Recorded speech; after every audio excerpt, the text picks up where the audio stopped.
요한복음 8장 42절에서 59절입니다. 예수께서 이르시되 하나님이 너희 아버지였으면 너희가 나를 사랑하였으리니 이는 내가 하나님께로부터 나와서 왔음이라. 나는 스스로 온 것이 아니요 아버지께서 나를 보내신 것이니라. 어찌하여 내 말을 깨닫지 못하느냐. 이는 내 말을 들을 줄 알지 못함이로다. 너희는 너희 아비 마귀에게서 났으니 너희 아비의 욕심대로 너희도 행하고자 하느니라. 그는 처음부터 살인한 자요 진리가 그 속에 없으므로 진리에 서지 못하고 거짓을 말할 때마다 제 것으로 말하나니 이는 그가 거짓말쟁이요 거짓의 아비가 되었음이라. 내가 진리를 말하므로 너희가 나를 믿지 아니하는도다. 너희 중에 누가 나를 죄로 책잡겠느냐. 내가 진리를 말하는데도 어찌하여 나를 믿지 아니하느냐. 하나님께 속한 자는 하나님의 말씀을 듣나니 너희가 듣지 아니함은 하나님께 속하지 아니하였음이로다. 유대인들이 대답하여 이르되 우리가 너를 사마리아 사람이라 또는 귀신이 들렸다 하는 말이 옳지 아니하냐. 예수께서 대답하시되 나는 귀신 들린 것이 아니라 오직 내 아버지를 공경함이거늘 너희가 나를 무시하는도다. 나는 내 영광을 구하지 아니하나 구하고 판단하시는 이가 계시니라. 진실로 진실로 너희에게 이르노니 사람이 내 말을 지키면 영원히 죽음을 보지 아니하리라. 유대인들이 이르되 지금 내가 귀신 들린 줄을 아노라. 아브라함과 선지자들도 죽었거늘 내 말은 사람이 내 말을 지키면 영원히 죽음을 맛보지 아니하리라 하니 너는 이미 죽은 우리 조상 아브라함보다 크냐. 또 선지자들도 죽었거늘 너는 너를 누구라 하느냐. 예수께서 대답하시되 내가 내게 영광을 돌리면 내 영광이 아무것도 아니거니와 내게 영광을 돌리시는 이는 내 아버지시니 곧 너희가 너희 하나님이라 칭하는 그이니라. 너희는 그를 알지 못하되 나는 아노니 만일 내가 알지 못한다 하면 나도 너희같이 거짓말쟁이가 되리라. 나는 그를 알고 또 그 말씀을 지키노라. 너희 조상 아브라함은 나이 때 볼 것을 즐거워하다가 보고 기뻐하였느니라. 유대인들이 이르되 내가 아직 50세도 못 되었는데 아브라함을 보았느냐. 예수께서 이르시되 진실로 진실로 너희에게 이르노니 아브라함이 나기 전부터 내가 있느니라 하시니 그들이 돌을 들어 치려 하거늘 예수께서 숨어 성전에서 나가시니라. 아멘. 요한복음 7장과 8장이 초막절 논쟁이었고 오늘 본문은 이제 초막절 논쟁의 마지막 7번째 토론의 뒷부분입니다. 요한복음을 읽다 보면 요한은 이방인 그리스도인들, 이방인 출신 그리스도인들을 대상으로 복음서를 썼다는 생각을 하게 됩니다. 마태복음 같으면 유대인 출신 그리스도인들에게 유대인들을 대상으로 이렇게 복음서를 쓴 것 같아요. 왜냐하면 구약 성경의 인용이 거의 매장에 나와요. 마태복음에는. 유대인들에게는 예수님이 메시아라는 것을 이렇게 설명하기 가장 쉬운 것이 구약 성경의 성취겠지요. 그런데 이제 마가, 누가, 요한복음, 특히 요한복음에 보면 구약 성경의 인용이 거의 없어요. 앞부분에는 그렇죠. 뒤에 이제 십자가 사건을 설명할 때 몇 구절 나오는 게 전부예요. 그래서 요한복음은 구약 성경을 알지 못해도 읽어가는데 크게 어려움이 없어요. 근데 이거는 언뜻 보면 그래요. 그래서 요한복음이 탁월하다라는 것이 언뜻 보면 구약 성경의 인용이 없기 때문에 구약 성경을 잘 모르는 이방인들도 쉽게 읽을 수 있을 것 같아요. 근데 구체적으로 구약 성경 어디 한 구절 한 구절씩을 인용하면서 설명하지는 않지만 요한복음을 제대로 이해하려면 구약 성경을 알지 못하면 불가능해요. 몰라도 읽을 수는 있어요. 인용하지 않으니까요. 그런데 구약 성경을 알아야 제대로 더 풍성히 요한복음을 이해할 수 있어요. 그럼 어느 구절인가? 그냥 한두 구절이 아니에요. 거의 그 주제와 관련된 구약 성경을 통째로 알아야 돼요. 그래서 요한복음이 어렵다는 거예요. 성경 아무것도 모르는 성도들, 이제 막 신앙생활을 시작한 분들에게 어디부터 읽을까요? 하면 보통은 요한복음부터 읽으세요라고 해요. 그만큼 쉽게 읽을 수 있으니까요. 그런데 성경학자들, 수십 년씩 성경을 연구하는 성경학자들이 가장 어려워하는 성경이 요한복음이에요. 역설적이죠. 성경 아무것도 모르는 분에게 처음 읽으라고 추천하는 성경이 요한복음인 만큼 누구나 성경에 대한 지식이 없어도 쉽게 읽을 수 있도록 써 있는데, 성경을 수십 년씩 연구하는 성경학자들이 가장 어려워하는 성경 중에 하나가 요한복음일 만큼 요한복음은 7장, 8장도 그래요. 구약성경 인용이 한 구절도 없어요. 그래서 그냥 읽어도 될 것 같아요. 근데 7장, 8장을 제대로 이해하려면 초막절이라는 구약성경을 이해해야 돼요.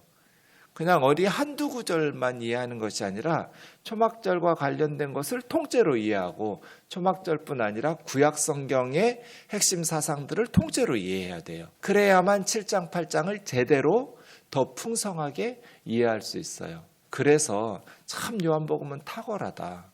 가르치는 사람들의 입장에서는 고민스러워요. 어느 수준만큼 설명해야 되나. 그냥 쉽게, 요한복음의 해설서는 20페이지, 30페이지 책들도 있어요. 그냥 쉽게 설명할 수 있어요. 그런데 1000페이지가 넘어가는 책들도 많아요. 그만큼 할 말이 많다는 거는 그만큼 설명이 필요하고 깊이 있다는 반증이겠죠. 그래서 어디까지 얼만큼 가르쳐야 되고 어디까지 얼만큼 설명해야 되나. 한편으로는 저는 이런 생각도 들고, 내가 요한복음을 얼마만큼 알고 있느냐. 왜냐하면 한도 끝도 없이 깊어가지고요. 그런데 분명한 것은 이방인들, 되게 자유주의 신학자들은 요한은 헬라 사상의 영향을 받아가지고 그리스적인, 로마적인 복음서로 만들었다라고 말하는데 무식한 소리예요. 요한복음을 제대로 이해하려면 유대적인 구약 성경적인 배경을 이해하지 못하면, 언뜻 보면 구약 성경 몰라도 그냥 이방인들에게 쉽게 헬라 사상적인 로고스 이야기하고 이런 것들이 다 이방인들 헬라 철학의 중요한 단어들이거든요. 그런데 사실은 요한복음은 헬라 사상적인 그러한 배경도 있지만 그들에게 설명하려니까 더 본질적이고 근본적인 것은 구약 성경적인 배경이고 유대적인 배경인 거예요. 제가 지난주에 다니엘 보야린이라는 사람이 쓴 유대인들의 배경에서 분석한 복음서에 대한, 특히 마가복음에 대한 책을 읽었는데, 지금 세계 3대 유대 랍비 중에 한 사람이 다니엘 보야린이라는 사람이거든요. 가장 존경받는 학자 랍비 중에, 그리스도인이 아니에요. 그냥 유대인 랍비예요. 그 사람이 유대인의 시각으로 복음서를 본 거예요. 예수님에 대해서. 너무 놀랐어요. 그 책을 읽고. 복음서가 그냥 우리가 알고 있는 수준이 아니더라고요. 세계에서 가장 탁월한 랍비 중에 한 사람, 지금 현재 그 사람이 읽어내는 복음서를 보니까 전혀 새로운 시각으로 보게 하는데, 완전히 유대적인 관점에서도 더 탁월한 이러한 것들을 보면서, 복음서는 그냥 우리가 아는 정도의 수준이 아니구나. 너무너무 깊이 있는 한 구절 한 구절이 그러한 사상이구나라는 것을 알게 돼요. 오늘 42절부터 좀 간단히 보시면, 예수님은 지금 무슨 얘기하고 있어요? 나는 스스로 온 것이 아니다. 너희가 하나님이라고 부르는 아버지께서 보내셔서 보내심을 받고 왔다. 그래서 예수님을 히브리서 저자는 사도라고 그래요. 우리 믿는 도리의 사도시며 대제사장이신 예수를 깊이 생각하라. 이 히브리서 저자의 말이죠. 사도라는 것은 보내심을 받은 자라는 뜻이에요. 예수님이 12사도, 12제자를 12사도라고 한 것은 예수님께서 그들을 세상으로 파송하셨기 때문이죠. 그런 의미에서 저와 여러분도 사도적인 사명이 있는 거죠. 주님으로부터 부르심을 받은 것은 믿지 않는 세상 사람들에게 예수 그리스도의 복음을 증거하라고 보내심을 받는 사도적 사명, 꼭 목사나 선교사만이 아니라 모든 그리스도인들은 이 명절 연휴가 시작될 때 복음을 전해야 될 사도적 사명, 사도는 아니지만 우리가 사도적인 사명은 있는 거죠. 보내심을 받은 자라는 거죠. 그래서 누구보다도 먼저 예수님이 사도인 거예요. 하나님의 보내심을 받았어요. 이것이 요한복음에서는 매우 중요해요. 예수님은 우리와 다르다. 우리는 세상에서 났고 어머니 모태에서 잉태되는 순간부터 존재하기 시작한 이 세상에서 태어났고 이 세상에 속한 자이지만 예수님은 우리처럼 이 세상에서 나서 이 세상에 속한 그러한 사람이 아닌 거죠. 참 사람이지만 위에서 났고 하나님의 아들로 하나님으로 이 세상에 태어나기 마리아의 태중에 잉태되기 전부터 영원 전부터 하나님과 함께 계셨고 하나님이셨고 그로 말미암아 만물이 창조된 창조주이시고 그분이 우리에게 오셨으니 예수님은 이 세상에 속한 분이 아닌 거죠. 이것을 깨닫는 것이 요한복음에서는 매우 중요하죠. 예수님도 우리처럼 이 세상에서 나서 이 세상에 속했다면 이 세상의 것밖에 모르겠죠. 하늘을 본 적이 없으니 어떻게 하늘을 알겠어요. 하나님을 우리 수준에서밖에 모르겠죠. 선지자 수준에서밖에 모를 거예요. 그런데 예수님은 선지자 수준이나 모세 수준이 아니에요. 구약 성경의 어떤 선지자도 예수님 시대의 어떤 유대인도 구약 성경과 십계명을 가지고 문제제기한 사람이, 문제제기 좀 이상한 표현이지만 어쨌든 그랬던 사람이 없어요. 다 하나님의 말씀을 존중하죠. 예수님이 최초로 너희가 살인하지 말라 하는 말을 들었으나 나는 너희에게 이르노니 간음하지 말라 하는 말을 너희가 들었으나 나는 너희에게 이르노니 이 마태복음 산상설교에 나오는 내용이잖아요. 유대인들에게 있어서 십계명 모세 오경은 생명보다도 소중한 하나님의 말씀인데 예수님은 산상설교에서 십계명에 대해서 모세를 통해서 너희에게 주신 십계명보다 예수님을 통해서 너희에게 가르치는 예수님의 말씀이 더 위에 있다는 거잖아요.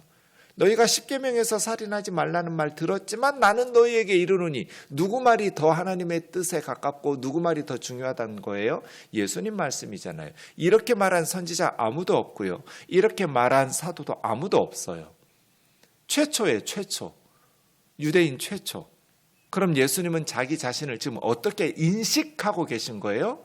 모세와는 비교할 수 없는, 모세 율법 십계명과는 비교할 수 없는 더 탁월한 하나님의 말씀을 가르치는 자, 그리고 더 위대한 자라고 말씀하시는 거잖아요. 그런 의미에서 예수님은 세상의 사람들과 다르죠. 그런데 유대인들은 계속 육신적인 생각으로 예수님의 말씀을 받아들이니까, 문자적으로 받아들이니까 이해할 줄을 모르는 거예요. 그러면서도 자기들은 아브라함의 자손이고 하나님의 자손이래요. 예수님의 논리는 그거죠. 너희가 하나님의 자녀라면 하나님이 보내신 하나님의 아들인 나를 사랑해야 된다. 나를 믿고 따라야 되고 나와 함께 하나님의 나라, 하나님의 구원을 이 땅 가운데 전파해야 된다. 맞잖아요. 하나님이 보내셔서 너희에게로 온 나를 존경하고 사랑하고 믿고 따라야죠. 너희가 하나님을 아버지라고 부르면서 하나님의 자녀라고 말하면서 나를 믿고 따르지 않는다면 나를 죽이려고 한다는 것은 오히려 너희가 하나님의 자녀가 아니라는 것을 이것보다도 더 정확하게 드러내는 것이 없다는 거예요. 나를 죽이려고 하는 것은 너희는 하나님의 자녀가 아니라는 반증이다. 왜? 내 말을 깨닫지 못하고 내 말을 알아들을 줄을 모르니까. 너희는 너희 아비 마귀에게서 났다. 마귀는 두 가지 특징이 있는데 첫째는 거짓말쟁이고 두 번째는 살인의 아비다. 창세기 3장에 거짓말로 사람들을 처음부터 사망으로 몰고 갔고 가인이 동생 아벨 죽일 때도 너희 아비 사탄의 역사고 살인하는 자요 거짓말하는 자다. 내가 진리를 말함으로 너희가 나를 믿지 않고 나를 죽이려고 한다. 왜? 너희는 마귀의 자녀니까. 이 세상 사람들은 둘 중 하나예요. 하나님의 자녀이든지 그래서 하나님께 속했든지 이 세상을 속인, 세상을 주인 노릇하려 하는 마귀의 자녀이든지. 그런데 유대인들은 상상할 수도 없는 거죠. 자기들이 마귀의 자손이라고 생각하지 못하는 거예요. 그래서 48절, 우리가 너를 사마리아 사람이라 너희가 귀신 들렸다 하는 말이 옳지 않냐? 두 가지로 물었죠. 너 사마리아 사람. 근데 예수님 대답을 보시면 너 사마리아 사람 아니냐? 사마리아인은 타락한 유대교잖아요. 유대인들의 입장에서 보면 사마리아인들하고는 상종할 수도 없는 그러한 부패한, 이방인만도 못한 타락한 유대교인데, 예수님께서 아마 사장의 수가성 사마리아 사람들과 함께 쑥식하면서 말씀 가르치시고 그들에게도 복음을 전하시고 그러한 모습들을 보면서 예수님을 비난하는 표현으로 사마리아 사람이라 한 거겠죠. 그리고 귀신 들렸다 이렇게 말하는데, 예수님의 대답을 보면 질문이 두 가지인데 의도적으로 하나에 대해서는 언급을 생략하죠. 사마리아에 대한 내용은 대답을 안 하시고 귀신 들리지 않았냐? 귀신 들렸다라는 말에 대해서만 대답하셨어요. 저는 이런 부분이 예수님이 너무 따뜻해요. 나 사마리아 사람 아니거든. 유대인이고 베들레헴에서 태어났고 나사렛에서 유대와 갈릴리에서 사마리아하고 상관없는 사람이거든. 이렇게 대답하셔도 될 것 같은데 예수님은 사마리아에 대한 언급은 의도적으로 회피하시죠. 이런 부분이 예수님 참 따뜻하고 좋다는 거예요. 나 귀신 들린 게 아니라 내 아버지를 공경하며 아버지의 뜻을 행하려고 하는데 너희가 나를 무시한다. 내는 영광을 내가 구하지도 않고 내가 너희를 판단할 것도 없다. 나에게 영광을 돌리시는 분은 너희가 하나님이라 부르는 아버지이시고 너희를 판단하는 분도 하나님이시다. 내 사람이 51절 내 말을 지키면 영원히 죽음을 보지 않을 것이다.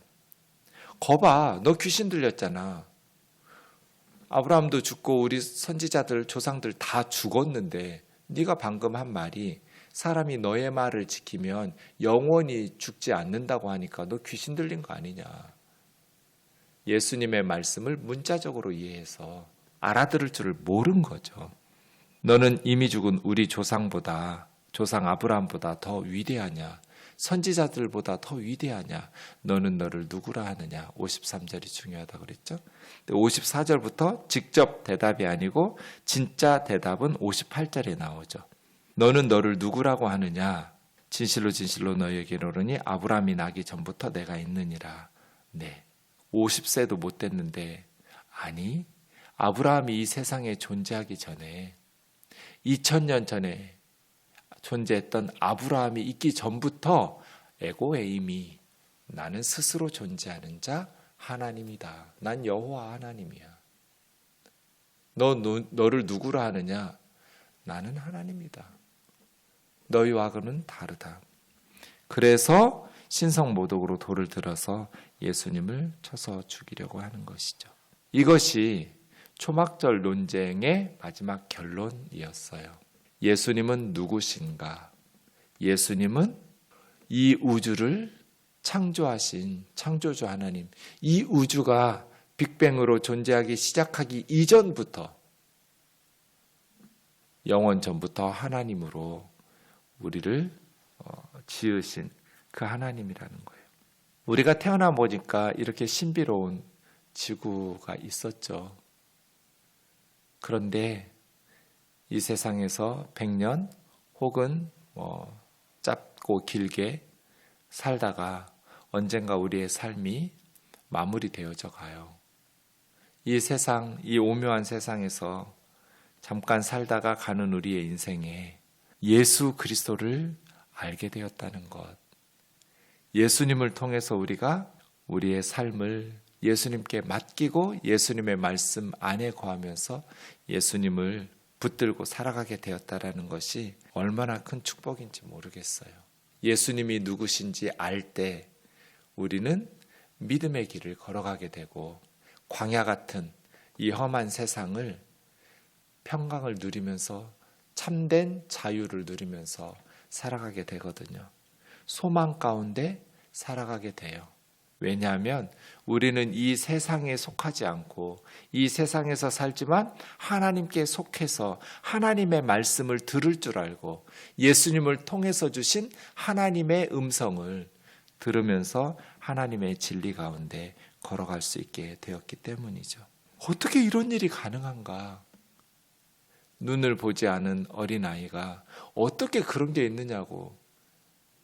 1년 12달 여름밖에 없는 뜨거운 열대 지역에서 살던 아이는 눈에 대해서 이야기하면 그런 게 어떻게 말이 되느냐고 상상할 수 없겠지만 사실은 눈이 존재하듯이 예수님의 말씀하시는 이 말씀을 어떻게 이런 일이 있을 수 있느냐고. 그런데 사실은 성경을 찬찬히 살펴보면 예수님을 알게 되고 예수님의 말씀을 듣다 보면 이 우주와 우리 자신을 지으신 하나님이 얼마나 우리를 사랑하시는지를 알게 되고 하나님의 그 사랑 안에서 광야 같은 이 세상을 믿음으로 평강을 누리면서 살아갈 수 있는 은혜와 축복이 믿는 자들에게, 예수 그리스도 안에 있는 자들에게 영원한 산 소망 가운데 주어졌음을 바라보면서 오늘 또 우리가 예수 그리스도의 복음이 온 열방에 전파되어 사람들을 영적으로 살려낼 수 있기를, 그리고 사람들이 육신적으로 문자적으로 듣는 것이 아니라 이 영의 말씀, 생명의 말씀을 알아들을 수 있는, 그래서 예수 그리스도를 바르게 깨닫고 믿음의 길로, 구원의 길로, 영생의 길로 걸어갈 수 있는 복된 하루가 되기를 주의 이름으로 축원합니다. 기도하겠습니다. 사랑하는 예수님, 우리의 삶에 예수님을 몰랐다면 우리는 지금 어떻게 살고 있을까요? 하나님께서 우리에게 우리 주 예수 그리스도를 보내어 주셔서 우리에게 이 세상의 멸망의 길이 아닌 영원한 생명의 길을 걷게 하여 주심을 감사합니다. 예수 그리스도를 더 풍성히 알게 하시고 예수님을 바르게 아는 눈을 뜨게 하시고 맹인이 눈을 떠서 세상을 보듯이 영의 눈이 열리고 뜨여져서 예수 그리스도를 알게 하시고 믿음의 길로 걷게 하셔서 이 험한 광야 같은 세상을 하나님의 복 주시는 복 속에서 축복된 삶을 살아갈 수 있도록 인도하여 주옵소서. 이 땅의 모든 사람들이 우리 주 예수 그리스도를 알게 하여 주옵소서. 예수님의 이름으로 기도하옵나이다. 아멘.